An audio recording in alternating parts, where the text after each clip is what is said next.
ओम शांति। 6 फरवरी 2026। बाबा के महावाक्य। मीठे बच्चे, अभी यह चढ़ती कला का समय है। भारत गरीब से साहूकार बनता है।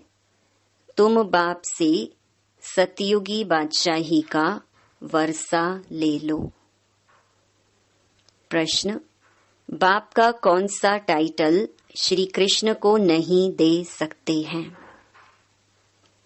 उत्तर, बाप है गरीब निवाज। श्री कृष्ण को ऐसे नहीं कहेंगे, वह तो बहुत धनवान है। उनके राज्य में सब साहूकार हैं। बाप जब आते हैं तो सबसे गरीब भारत है। भारत को ही साहूकार बनाते हैं। तुम कहते हो हमारा भारत स्वर्ग था, अभी नहीं है, फिर से बनने वाला है। गरीब निवाज बाबा ही भारत को स्वर्ग बनाते हैं। गीत, आखिर वह दिन आया आज। ओम शांति। मीठे मीठे रूहानी बच्चों ने यह गीत सुना। जैसे आत्मा गुप्त है और शरीर प्रत्यक्ष है। आत्मा इन आँखों से देखने में नहीं आती है, इनकॉग्निटो है जरूर, परंतु इस शरीर से ढकी हुई है। इसीलिए कहा जाता है आत्मा गुप्त है।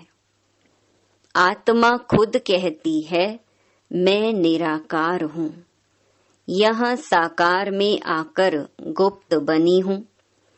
आत्माओं की निराकारी दुनिया है, उसमें तो गुप्त की बात नहीं। परमपिता परमात्मा भी वहाँ रहते हैं। उनको कहा जाता है सुप्रीम। ऊंच ते ऊंच आत्मा, परे ते परे रहने वाला परम आत्मा। बाप कहते हैं जैसे तुम गुप्त हो, मुझे भी गुप्त आना पड़े। मैं गर्भ जेल में आता नहीं हूँ, मेरा नाम एक ही शिव चला आता है। मैं इस तन में आता हूँ तो भी मेरा नाम नहीं बदलता। इनकी आत्मा का जो शरीर है, इनका नाम बदलता है। मुझे तो शिव ही कहते हैं, सब आत्माओं का बाप। तो तुम आत्माएं इस शरीर में गुप्त हो, इस शरीर द्वारा कर्म करती हो। मैं भी गुप्त हूँ। तो बच्चों को यह ज्ञान अभी मिल रहा है कि आत्मा इस शरीर से ढकी हुई है। आत्मा है इनकॉग्निटो, शरीर है कॉग्निटो। मैं भी हूँ अशरीरी। बाप इनकॉग्निटो इस शरीर द्वारा सुनाते हैं। तुम भी इनकॉग्निटो हो, शरीर द्वारा सुनते हो।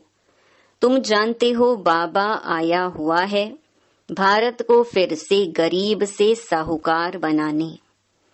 तुम कहेंगे हमारा भारत, हर एक अपने स्टेट के लिए कहेंगे हमारा गुजरात, हमारा राजस्थान। हमारा कहने से उसमें मोह रहता है। हमारा भारत गरीब है, यह सभी मानते हैं, परंतु उन्हें यह पता नहीं कि हमारा भारत साहूकार कब था, कैसे था। तुम बच्चों को बहुत नशा है। हमारा भारत तो बहुत साहूकार था, दुख की बात नहीं थी। सतयुग में दूसरा कोई धर्म नहीं था, एक ही देवी देवता धर्म था। यह किसको पता नहीं है। यह जो वर्ल्ड की हिस्ट्री ज्योग्राफी है, यह कोई नहीं जानते। अभी तुम अच्छी रीति समझते हो। हमारा भारत बहुत साहूकार था, अभी बहुत गरीब है। अब फिर बाप आई हैं साहूकार बनाने। भारत सतयुग में बहुत साहूकार था, जबकि देवी देवताओं का राज्य था। फिर वह राज्य कहाँ चला गया, यह कोई नहीं जानते। ऋषि मुनि आदि भी कहते थे हम रचता और रचना को नहीं जानते हैं। बाप कहते हैं सतयुग में भी देवी देवताओं को रचता और रचना के आदि मध्य अंत का ज्ञान नहीं था। अगर उन्हों को भी ज्ञान हो कि हम सीढ़ी उतरते कलयुग में चले जाएंगे तो बादशाही का सुख भी ना रहे, चिंता लग जाए। अभी तुमको चिंता लगी हुई है। हम सतो प्रधान थे, फिर हम सतो प्रधान कैसे बने? हम आत्माएं जो निराकारी दुनिया में रहती थीं, वहां से फिर कैसे सुख धाम में आए, यह भी ज्ञान है। हम अभी चढ़ती कला में हैं। यह 84 जन्मों की सीढ़ी है। ड्रामा अनुसार हर एक एक्टर नंबरवार अपने अपने समय पर आकर पार्ट बजाएंगे। अब तुम बच्चे जानते हो गरीब निवाज किसको कहा जाता है। यह दुनिया नहीं जानती। गीत में भी सुना, आखिर वह दिन आया आज जिस दिन का रास्ता तकते थे सब भक्त। भगवान कब आकर हम भक्तों को इस भक्ति मार्ग से छुड़ाए सदगति में ले जाएंगे? यह अभी समझा है। बाबा फिर से आ गया है इस शरीर में। शिव जयंती भी मनाते हैं तो जरूर आते हैं। ऐसे भी नहीं कहेंगे मैं श्री कृष्ण के तन में आता हूँ। नहीं, बाप कहते हैं श्री कृष्ण की आत्मा ने 84 जन्म लिए हैं। उनके बहुत जन्मों के अंत का यह अंतिम जन्म है। जो पहले नंबर में था वह अब अंत में है। तत्त्वम। मैं तो आता हूँ साधारण तन में। तुमको आकर बतलाता हूँ तुमने कैसे 84 जन्म भोगे हैं। सरदार लोग भी समझते हैं एक ओमकार परम पिता परमात्मा बाप है। वह बरोबर मनुष्य से देवता बनाने वाला है। तो क्यों नहीं हम भी देवता बने? जो देवता बने होंगे वह एकदम चटक पड़ेंगे। देवी देवता धर्म का तो एक भी अपने को समझते नहीं। और धर्मों की हिस्ट्री बहुत छोटी है। कोई की 500 वर्ष की, कोई की 1250 वर्ष की। तुम्हारी हिस्ट्री है 5000 वर्ष की। देवता धर्म वाले ही स्वर्ग में आएंगे और धर्म तो आते ही बाद में है। देवता धर्म वाले भी अब और धर्मों में कन्वर्ट हो गए हैं ड्रामा अनुसार। फिर भी ऐसे कन्वर्ट हो जाएंगे, फिर अपने अपने धर्म में लौटकर आएंगे। बाप समझाते हैं बच्चे तुम तो विश्व के मालिक थे। तुम भी समझते हो बाबा स्वर्ग की स्थापना करने वाला है, तो हम क्यों नहीं स्वर्ग में होंगे? बाप से हम वर्षा जरूर लेंगे तो इससे सिद्ध होता है यह हमारे धर्म का है। जो नहीं होगा वह आएगा ही नहीं। कहेंगे पराये धर्म में क्यों जाएं? तुम बच्चे जानते हो सतयुग नई दुनिया में देवताओं को बहुत सुख थे। सोने के महल थे। सोमनाथ के मंदिर में कितना सोना था, ऐसा कोई दूसरा धर्म होता ही नहीं। सोमनाथ मंदिर जैसा इतना भारी मंदिर कोई होगा नहीं। बहुत हीरे जवाहरात थे। बुद्ध आदि के कोई हीरे जवाहरातों के महल थोड़े ही होंगे। तुम बच्चों को जिस बाप ने इतना ऊंच बनाया है उनकी तुमने कितनी इज्जत रखी है। इज्जत रखी जाती है ना। समझते हैं अच्छा कर्म करके गए हैं। अभी तुम जानते हो सबसे अच्छे कर्म पतित पावन बाप ही करके जाते हैं। तुम्हारी आत्मा कहती है सबसे उत्तम से उत्तम सेवा बेहद का बाप आकर करते हैं। हमको रंक से राव, बैगर से प्रिंस बना देते हैं। जो भारत को स्वर्ग बनाते हैं उनकी अभी इज्जत कोई नहीं रखते। तुम जानते हो ऊंचते ऊंच मंदिर गाया हुआ है जिसको लूट गए। लक्ष्मी नारायण के मंदिर को कभी कोई ने लूटा नहीं है। सोमनाथ के मंदिर को लूटा है। भक्ति मार्ग में भी बहुत धनवान होते हैं। राजाओं में भी नंबरवार होते हैं ना। जो ऊंच मर्तबे वाले होते हैं तो छोटे मर्तबे वाले उन्हों की इज्जत रखते हैं। दरबार में भी नंबरवार बैठते हैं। बाबा तो अनुभवी है ना। यहाँ की दरबार है पतित राजाओं की। पावन राजाओं की दरबार कैसी होगी? जबकि उन्हों के पास इतना धन है तो उन्हों के घर भी इतने अच्छे होंगे। अभी तुम जानते हो बाप हमको पढ़ा रहे हैं, स्वर्ग की स्थापना करा रहे हैं। हम महाराजा महारानी स्वर्ग के बनते हैं, फिर हम गिरते गिरते भक्त बनेंगे तो पहले पहले शिव बाबा के पुजारी बनेंगे। जिसने स्वर्ग का मालिक बनाया उनकी ही पूजा करेंगे। वह हमको बहुत साहूकार बनाते हैं। अभी भारत कितना गरीब है। जो जमीन 5,000 रुपए में ली थी उसकी वैल्यू आज 5,000 से भी अधिक हो गई है। जो जमीन 500 रुपए में ली थी उसकी वैल्यू आज 5,000 से भी अधिक हो गई है। यह सब है आर्टिफिशियल दाम। वहाँ तो धरती का मूल्य होता नहीं। जिसको जितना चाहिए ले लेवे। ढेर की ढेर जमीन पड़ी होगी। मीठी नदियों पर तुम्हारे महल होंगे। मनुष्य बहुत थोड़े होंगे।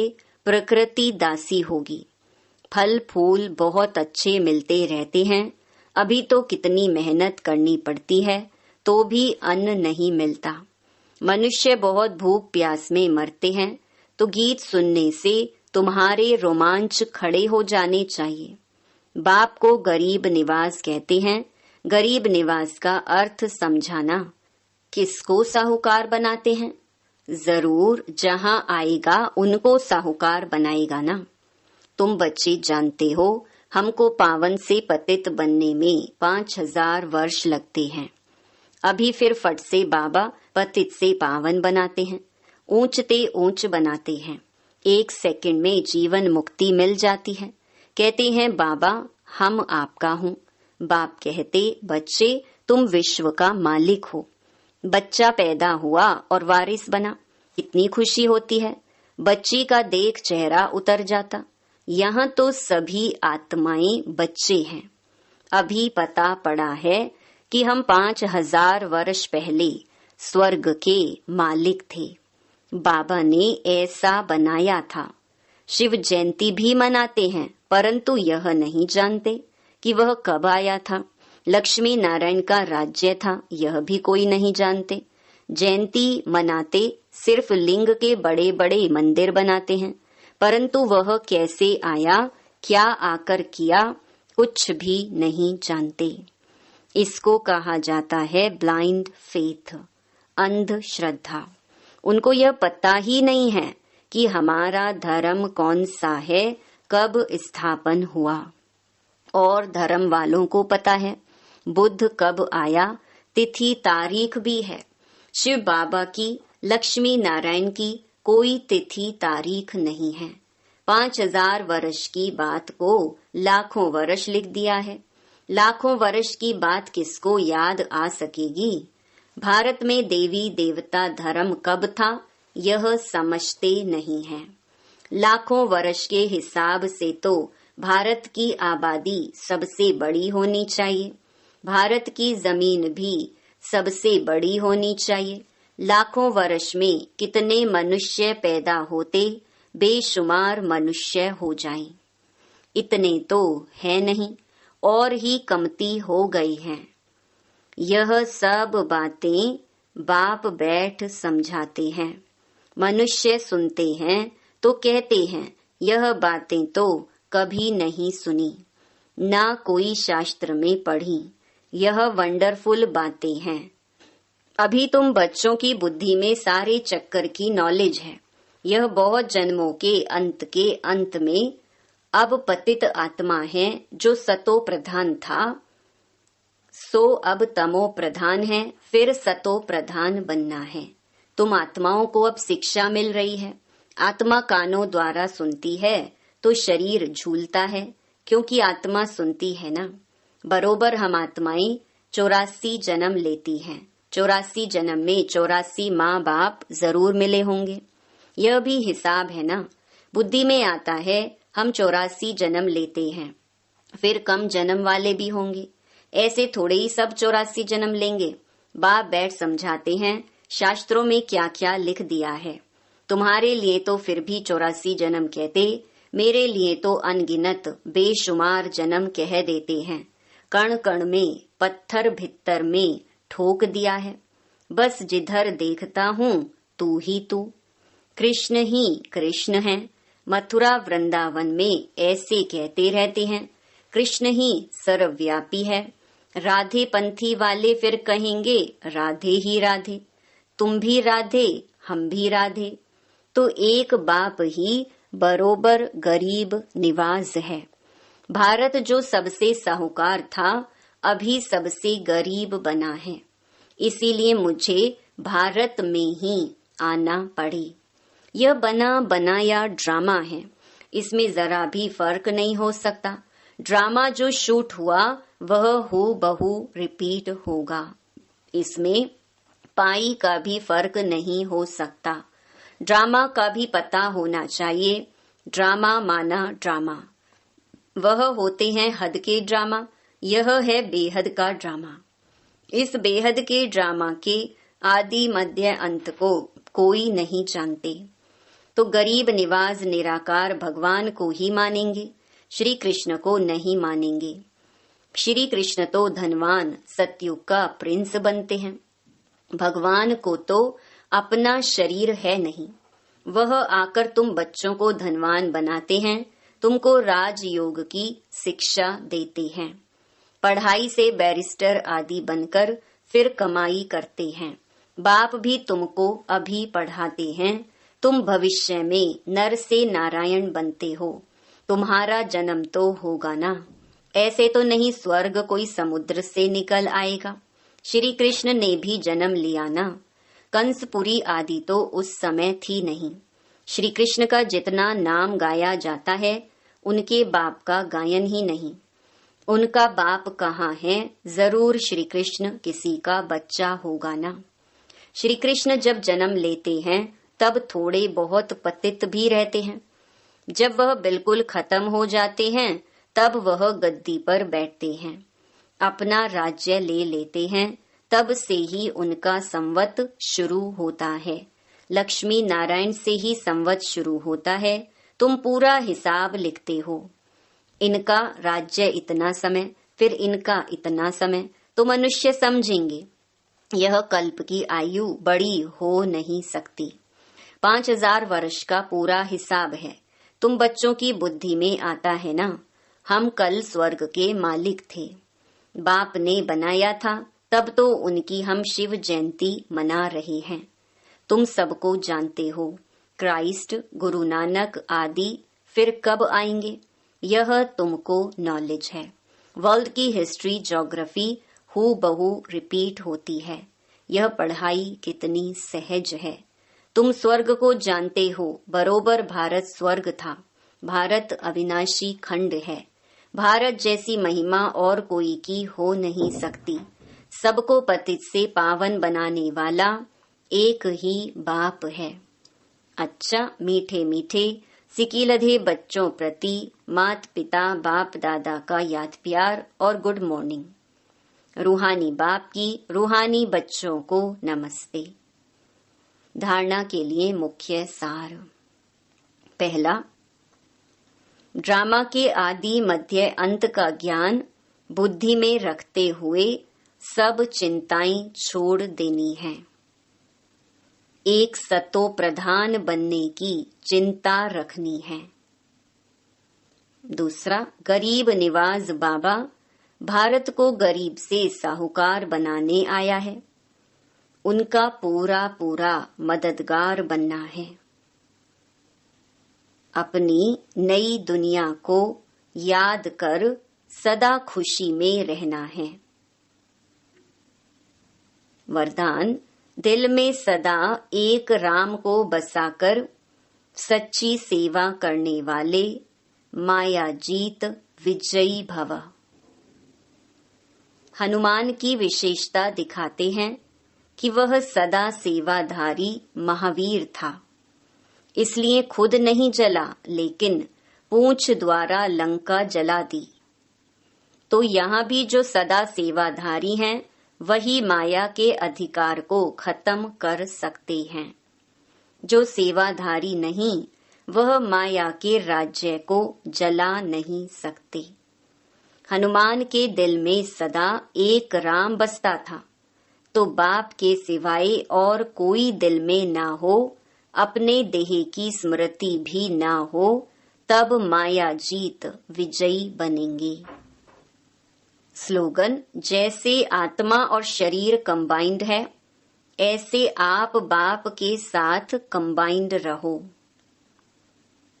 ये अव्यक्त इशारे एकता और विश्वास की विशेषता द्वारा सफलता संपन्न बनो। संगठन में हर एक की विशेषता को देखना, विशेषता ही ग्रहण करना और कमजोरियों को मिटाने का प्रयत्न करना, यही विधि है एकता का संगठन मजबूत करने की। जैसे आप सबका उठना बोलना चलना एक जैसा है या सबकी एक जैसी बातें, एक ही गति, एक ही रीति, एक ही नीति है, ऐसे ही संस्कार भी समान दिखाई दें। भिन्नता होते भी एक दो में विश्वास रख, सबके विचारों को सत्कार दो, यही एकता का आधार है। ओम शांति।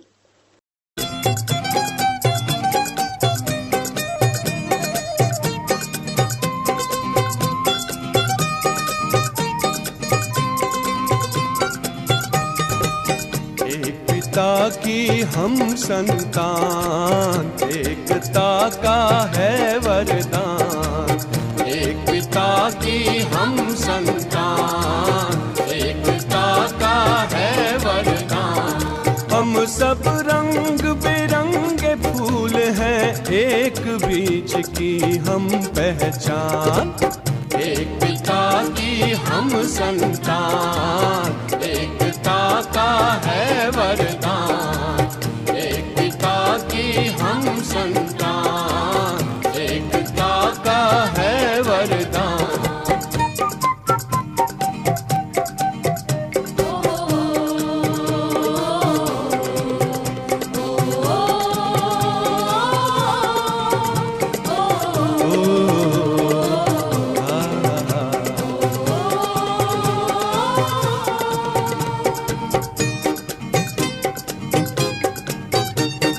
कली कली से महके उपवन, बगिया सा अपना परिवार।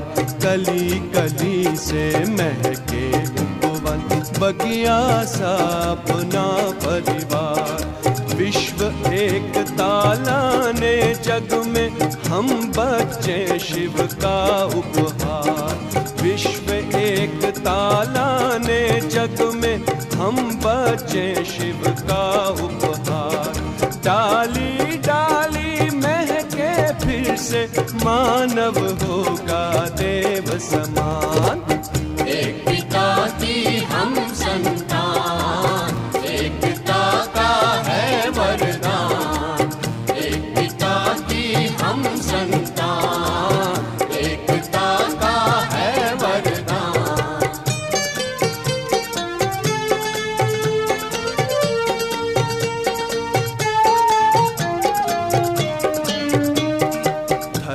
भले ही है अनेक, धारणा और स्वधर्म है एक। धर्म भले ही है अनेक, धारणा और स्वधर्म है एक। एक की श्रीमत पर चल बनते हम बच्चे ऊंचे और नेक।